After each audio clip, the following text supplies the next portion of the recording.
Justin Trudeau was elected Prime Minister of Canada in 2015. When he entered the Prime Minister's office following the Liberal Party's electoral victory, he was a social media celebrity. A handsome young man swooned over by the media and by Canada's youth vote, and a breath of fresh air after 9 years of a Conservative government. Trudeau came into office promising to restore Canada's middle class to its former glory. His Liberal Party campaign platform was literally called A New Plan for a Strong Middle Class. In that platform, he promised to reform Canada's elections to end the first-past-the-post system that had allowed the previous Conservatives to rule, having won only 39% of the vote. He promised to crack down on crime and to ensure more perpetrators are brought to justice. To be fair, some of Trudeau's promises have come to pass. He promised a generous child benefit for parents, and he delivered. He promised to legalize cannabis, and today, Canada is one of the few countries where marijuana is legal nationwide. But virtually all of Trudeau's other major promises are now in tatters. Electoral reform was abandoned long ago. Crime is on the rise and out of control. And most importantly, Canada's middle class is suffering more than ever. Under Trudeau, the average weekly wage of Canadians has stagnated. Adjusted for inflation, it's almost exactly the same in 2023 as it was in 2015. But the cost of living has soared. The benchmark price of a house in Canada was around $430,000 when Trudeau took office. By the spring of 2022, it had reached $850,000. Food costs have jumped by nearly twice overall inflation in that time. Food bank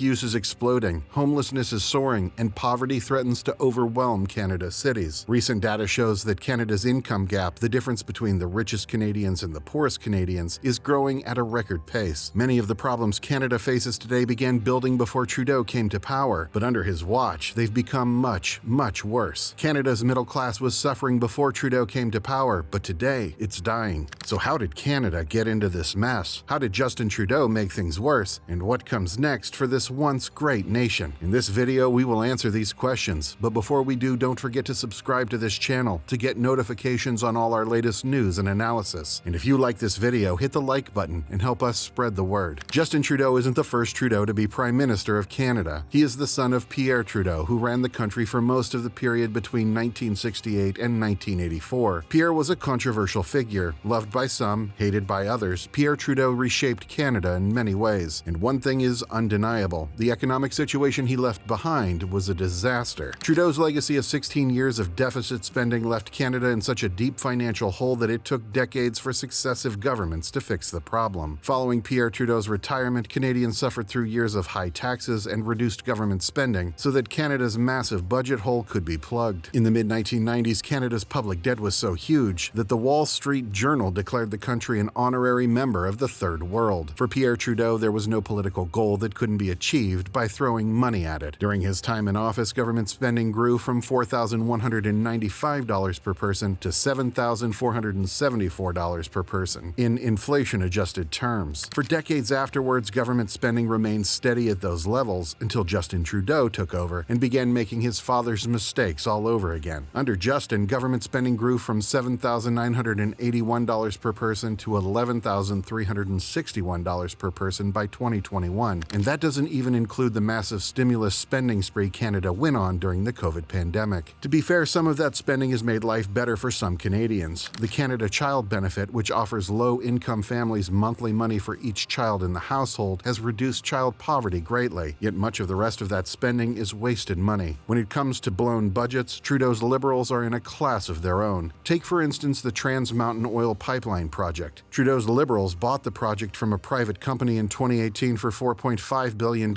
At the time, construction was projected to cost $7.4 billion. Today, the cost of the project has ballooned to more than $30 billion.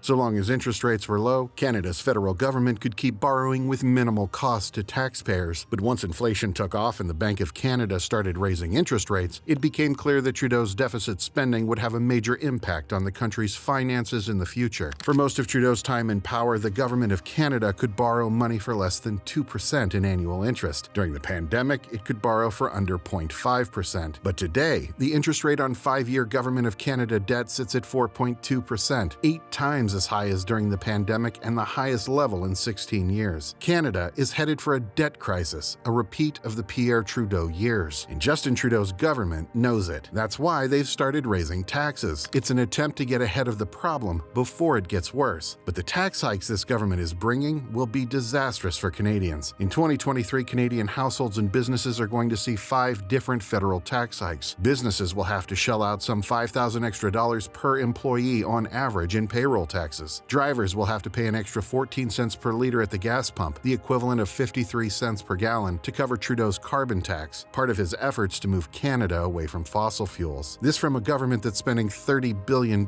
building an oil pipeline. The federal government is offering a rebate check to Canadians for the carbon tax, but even with that rebate, Canadians will be paying between $400 and $850 extra in gas costs per year, and the tax is set to rise even more in the coming years. Then there are the increased mandatory contributions to Canada's retirement pension plan, the increased mandatory contributions to Canada's unemployment insurance plan, and an alcohol escalator tax that will add 6.3% to the cost of booze. All these taxes are going to hit the middle class much harder than they hit the wealthy. The cost of gas, employment insurance, and retirement premiums are a tiny part of rich people's spending, but they are a major part of middle class spending. There's an old saying among economists: if you tax something, you get less of it. The new payroll tax will reduce job growth, and in fact, Canada is already seeing that. The unemployment rate has jumped from 4.9% to 5.5% in just 6 months. But Canada's middle class was falling behind even before this round of tax hikes. And according to new data from StatsCan, Canada's statistical agency, the gap between rich and poor is now growing at the fastest pace on record. In the first quarter of 2023, Canada's top 20% of the population held 68% of the country's wealth, while the bottom 40% held 2.7%. It's the worst gap on record for a country that used to pride itself on being egalitarian. The reality is that Canada's economy isn't dynamic enough to handle the tax hikes Trudeau's Liberals are bringing in. The key to building a wealthier economy is productivity. Productivity is the amount of value created in an economy, divided by the number of people working in that economy. The more value people create at their jobs or businesses, the more wealth the economy will see. Over the past 10 years, with Trudeau focused on redistributing income instead of helping to grow businesses, Canada's productivity growth has ground to a halt. There has been zero growth in productivity over the past 10 years. It's little wonder that the OECD predicts that Canada will have the slowest growing economy among wealthy nations in the coming years. A generation ago, Canadians were as productive as Americans. Today, the average American worker is nearly 40% more productive than the average Canadian worker. The result is that Canadians earn less than Americans. The average salary in the US is around $57,000, while in Canada it's less than $44,000. And in the past year, things have gotten even worse. Productivity in the Canadian economy has shrunk by just 1.4%. This is translating into a stagnating economy. Technically, Canada's economy is growing. In May of 2023, the latest period for which there is data, Canada's economy had grown by 1.9%. But Canada's population growth over the past year was 2.7%, a near record high. What this means is that on a per-person basis, Canada's economy actually shrank by 0.8% over the past year. Trudeau's Liberals have massively increased immigration levels in recent years in an attempt to force economic growth through sheer increase in the size of Canada's consumer markets. In the past year, Canada took in more than 400,000 immigrants. Add to that hundreds of thousands of international students and temporary foreign workers, and Canada's population grew by around 1.2 million people. That's a huge jump for a country of 40 million people. In fact, it's more than the country can handle. To house 1.2 million people, you need around 500,000 new homes. But Canada is building less than half of that. In 2022, there were 240,000 housing starts, and economists say that's basically the maximum that Canada can build. There simply aren't enough construction workers and contractors to build more. Canada's housing shortage driven by this population boom is yet another way Trudeau's policies are damaging Canadians. With the housing shortage getting worse every day, apartment rents are soaring, up to 30% in Toronto in just the past year. House prices have grown so high that a recent analysis found that only 10% of Canadians could actually afford to buy a house in today's market. Many people are getting pushed right out of the housing market altogether. Homelessness has exploded. In Toronto, the once beautiful Allen Gardens, a botanical park in the city center, is now basically one giant tent city. Near Vancouver, parking lots in the town of Squamish are being overwhelmed by people living in their cars. Back when Pierre Trudeau messed up Canada's economy, the country at least had the ability to house its population, and it had the ability to grow its economy and grow out of its debt crisis. Neither of those things are true today. It's as if Justin Trudeau and his Liberal Party have lost all touch with the reality on the ground in Canada, building a massive, overpriced pipeline while raising carbon taxes to reduce oil use, bringing in twice as many immigrants as the country can handle. Even if all these disastrous policies were turned around today, today, it would take years for it to have a meaningful impact. In the meantime, we can expect homelessness to get worse and for the middle class to erode even further. Canada is headed for a social disaster. Justin Trudeau's government has lost its way, and unfortunately, it means Canada has lost its way too. If you like this video, hit the like button and help us spread the word. And don't forget to subscribe to get notifications on all our latest news and analysis. In the meantime, check out one of these videos here to learn more. Thanks for watching.